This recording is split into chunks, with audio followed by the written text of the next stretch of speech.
Hey, authors, not to freak you out, but what if that bad thing comes to pass? Could you be okay anyway? I'm Claire Taylor, and I'm going to prove to you that no matter what happens, you can continue to be a writer.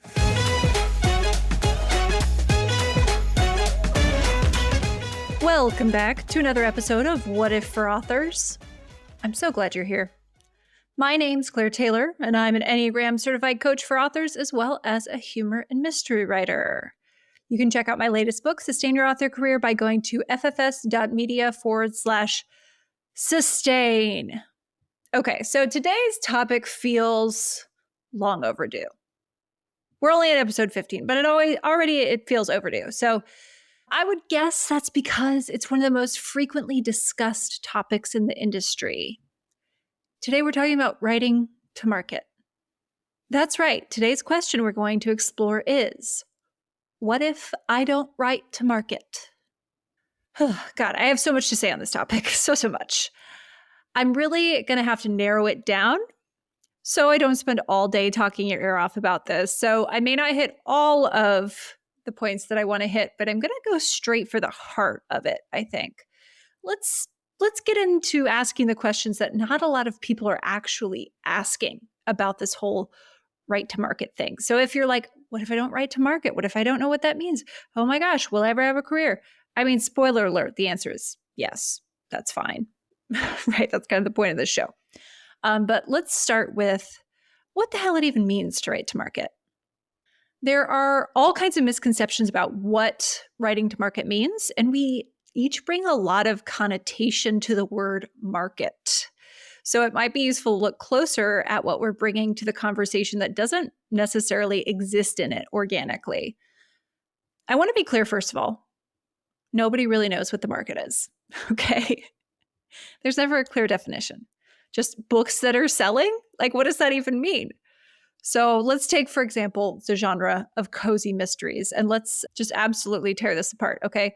So in the most general sense, cozy mysteries are clean mysteries with a sleuth solving some sort of crime. In the most general sense, you may look at what's selling in contemporary cozy mysteries and see that most of the books on the bestseller list have these things in common. Female sleuths, small towns, maybe they're set in England. Does that mean that I've just defined the market?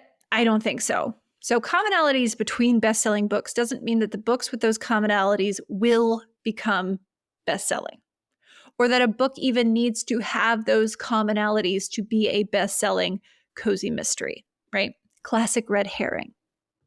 That being said, if a reader loves cozy mysteries and has started to associate certain elements of them with books they enjoy reading, then the presence of those elements may subconsciously draw this particular reader in. And yet, if you're an indie author, the market you want to look at is the indie market. And if you're a trad published author, then you want to look at what's selling for trad publishers because that's probably what they'll pick up. And those two categories are almost always different. So let's go even more granular. We're going to deconstruct even more. Let's go even more granular here. Not just cozy mysteries, but let's look at paranormal cozy mysteries, a subgenre of cozy mystery. So you've probably heard that witches sell more books than psychics. And this is if you've done any research on what is selling in paranormal cozy mystery, which many people have, because the word really got around a few years ago that like, oh, you can just publish one of these and make bank, which is not true. You have to do other things and you may still not make bank. But if you have done the research, you probably have heard that witches sell more books than psychics as, main characters. Does that mean that writing to market in the paranormal cozy space means writing witches and not psychics? I think that's the question to ask. We're trained to believe so, right? But what if you write psychics and make them a kind of witch? Ooh, now we're getting into some gray area. And that's what I did with my paranormal cozy series. And that series sells better than a lot of what you would call witch cozies. And it's a psychic. I actually now have 3 series under that pen name that have psychic witches, sneaky, as the main characters. So what does that even mean? That it seems like that shouldn't be, right? If we follow the logic of writing to market means writing main characters that are witches. And if you don't write to market, you won't make money. I can tell you the series has done well. Okay, so meanwhile, there's also a historical cozy subgenre too. Historical when? The 1920s? The 1980s? Yeah, sorry, that's historical, y'all. The 1860s? And historical where? The US, England, India. So you may look and see some commonalities around the bestsellers of female sleuths in the US in the 1920s, right? Maybe that's what a lot of the top sellers in historical cozy have in common. But does that mean that you have to check those boxes to be writing to the market of historical cozies? I don't know. I don't know. And if paranormal cozies sell more on the whole than contemporary or historical cozies, let's just say, does that mean that if you want to write to market in cozy mystery, you must write paranormal cozies about a female witch sleuth? Okay, you get where I'm going. Am I destabilizing your ideas about what the market even means enough here? Can I give it a rest? Actually, no, I can't. Let's keep going. So, all of that being said, I'm not saying that you should throw out the idea that some tropes and characters may help you sell books more easily than others in general. For instance, I've only seen authors struggle to sell paranormal cozies that star mermaids, right? So that doesn't mean that there will never be a breakout success with a mermaid sleuth. It just means that there's some appeal about mermaids that isn't catching the subconscious attention of readers when they look for their next book, at least not right now. I don't know what it is. Do we not like fins? Do we not like water? Is it just not something that we think about? Are a lot of people scared of swimming? I don't know. I don't know what it is. Is it just that it's not a witch and people are looking for witches and psychic witches? To be honest, though, we're only ever one major box office hit away from all the books that are a little like that box office hit suddenly selling, right? It's only going to take one mermaid sleuth hitting the box office and doing well before all of the cozy authors who have written mermaids are going to be like, cha-ching. So, I mean, think about what Harry Potter and the Magicians did for the Magic Academy genre, or what 50 Shades did for the Grumpy Boss subgenre and like the alpha holes and that sort of thing. It sort of opened the public's mind to the fact that this thing exists and they kind of like it. So then they're going to go look for more. So what we're really doing when we browse bestsellers in a genre we want to write in, and we find the commonalities between those books that are best-selling, what we're doing is to gather up a whole lot of correlations and hope that a few of them turn out to also be causations. Sometimes they do. Most of the times they don't. It's very uncomfortable for some people to hear what I just said. Writing to market often looks like gathering up as many correlations as possible and just hoping to God or whoever, the universe, flying spaghetti monster, that a few of them are causations for the success of those books. So the main reason I see that authors and people subconsciously jump from correlations to causations without the logic actually following, and we know those two things aren't the same thing, right? Is because assuming it's a causation creates a sense of control for us. When things are simply correlations, we don't feel the same power rush of thinking, then if I just do X, I can expect Y to happen. That same power rush, which is what we get when we believe we're working with a causation. We don't get that with correlations. So we will very subtly assume or function upon the belief that the correlations are causations because it gives us more sense of power over the world. So this is why authors can write a book perfectly, quote unquote, to market, and it doesn't sell. The things you thought were causations were actually just correlations that you were picking up on. So maybe the top selling books all have 3 main features in common, but those are just correlations. And the reason why those particular books are selling is that they're published by Penguin Random House and they have a massive marketing budget behind them, right? Maybe that's the actual causation. Penguin maybe just happens to like to publish books with those 3 main features in them, and that got you thinking that the 3 main features were the reason for the rankings and not all that big publisher money. Are those books profitable just because they're bestsellers? We don't know. Okay, I know I'm really taking away some people's toys with that deconstruction, but let's look at how the confusion between correlation and causation leads to some ideas about writing to market that aren't necessarily true. So you may think, if I write to market, I can't write what I want to write. You may think, if I write to market, I'll make more money. You may think the only way to make money is to write to market. You may say the reason I'm not making money is because I'm not writing to market. And you may say writing to market means blending in with every other book in the genre. So false down the list. If you've been feeling that resistance to writing to market or not writing to it, then there you go. Okay. Now, there is something to be said for meeting reader expectations. Not many authors are particularly talented at sussing out what those expectations really are deep down, though. And even fewer are aware that they're missing the target completely. Take, for example, grumpy sunshine romances. So, grumpy sunshine is a romance trope where one partner, usually the man in hetero couples, is grumpy. Then he meets the ray of sunshine, usually the woman in hetero couples, okay? So let's say an author recognizes that there's a so-called market for this grumpy sunshine, meaning a lot of readers seem interested in books that have this as the central trope. As I mentioned before, it could be a matter of maybe one author who's very popular writes a lot of these and is skewing the market because her readers would read anything she wrote. But let's just say that grumpy sunshine is something a lot of readers are proven to be clamoring for.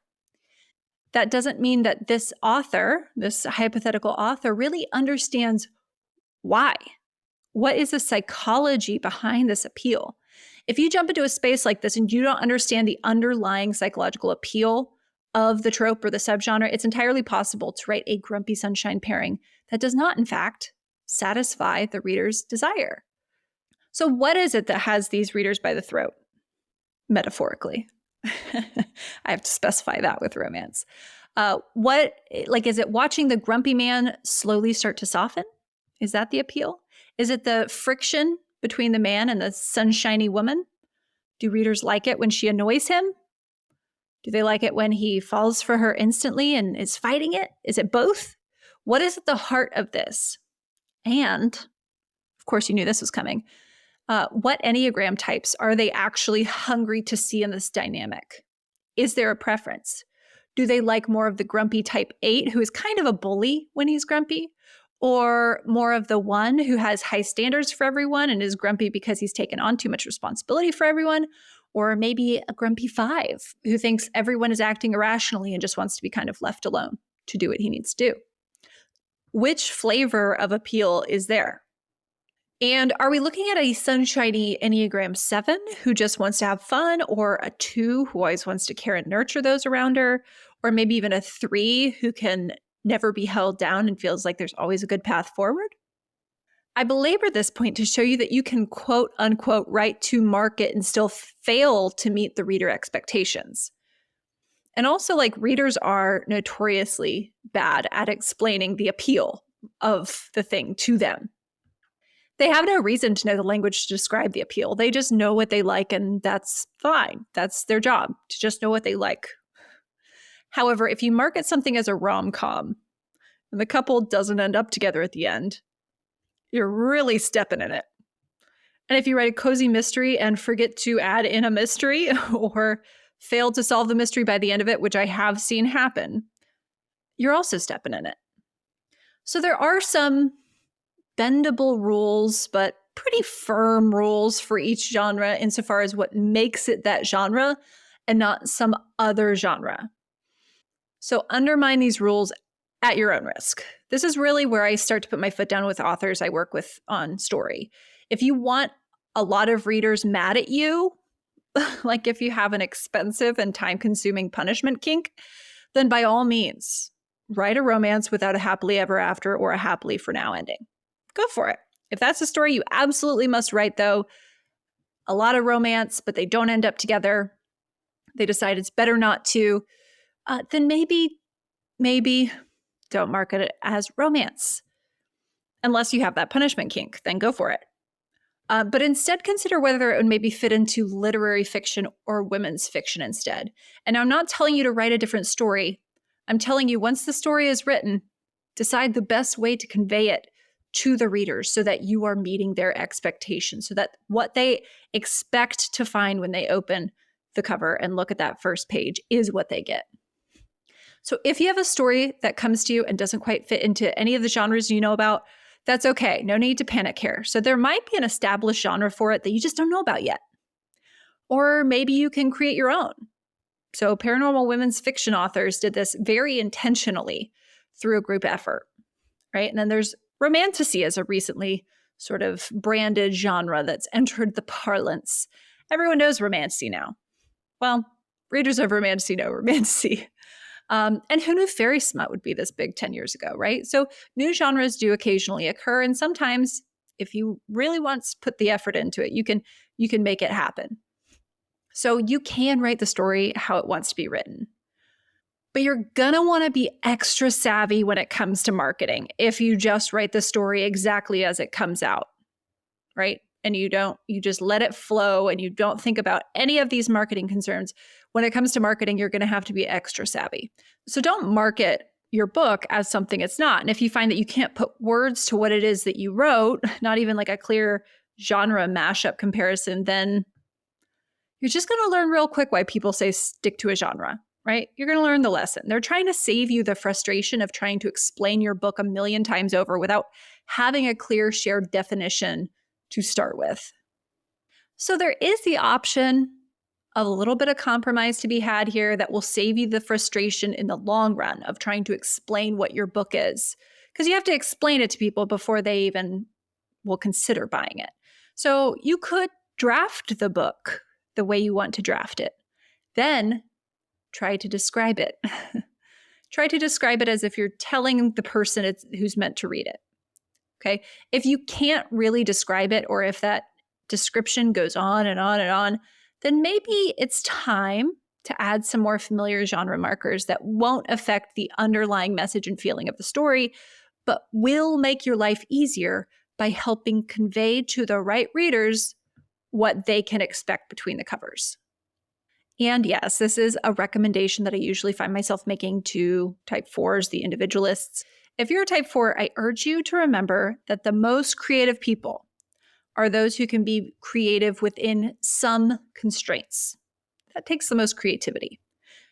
Now, if you're someone who's here just to make as much money as you can with each book, I want to warn you that you may run out of steam soon. And that's because some books will never hit. They won't. Can you take that? Can you sit with not knowing why instead of assigning made-up reasons that lead you down the wrong path? So some books, some series simply will not take off like others, and that goes back to the correlation causation trap. What you thought was causation was actually correlation. And then sometimes there's just no clear explanation for why it didn't hit, why it didn't take off. There are usually too many factors at play in publishing to isolate a single one with any sort of warranted confidence. So, if you're wondering, what if I don't write to market? And this is causing you some level of anxiety, some level of angst. Actually, I heard it pronounced angst recently, and that sounds nice and Germanic. Angst. Whatever. I'm from Texas. Angst. It's angst, ain't it? Anyway, I don't know how I got here. If you're wondering, what if I don't write to market? My answer is this. What market? What market? What is your definition of a market based on? How can you be sure you're not mistaking correlation with causation when you are defining that market? So writing to quote unquote market is also no guarantee of money anyway. As long as you can clearly explain what your book delivers to the audience who will enjoy it, you're on a pretty smart path. So just keep doing that. And if you find that your book is too hard to explain to people through like the visual image of a cover or a short headline and sales page, then it might be time to get some help on those things, including possibly tweaking the book itself to hit more familiar character, plot, theme, and genre signposts for readers so that they have something to hold on to as they dive into your unique story. Just a little bit of familiarity can go a long way towards orienting the reader and letting them know what they're in for. So writing to market, whatever that means, doesn't guarantee sales. And writing what you want to write doesn't doom your career. So you might as well start by writing something true and build and adjust from there, right? That's what revisions are for. That's what beta reads and editor feedback are for. Then do that over and over and over again until someday you have a catalog that you're really proud to call your own. So that's it for this episode. Thanks so much for listening. I do offer story consulting services for authors. I don't talk about it much because I'm doing all this other career stuff. But if there's one thing I'm really good at in this life, it's that. It's the story consulting. I was an editor for years. I studied this stuff in college. And I just kind of have a knack for assessing where things are falling apart in your plot and character development. So anyway, I call it the story alignment. And if you want to read about it, you can go to storyalignment.com and read more or schedule some time with me. I would love to chat more about your story and help you kind of figure out what is the market? Where am I trying to hit market? What's causation, correlation? I can help you guess on that. And then really, what genre is my story? What is this missing that readers will expect from a story that I market this way? All of those things we can talk about in a story alignment. So I hope you'll come see me. Anyway, I'm Claire Taylor, and this has been another episode of the What If for Authors podcast. Thank you so much for joining me, and I'll see you in the next episode.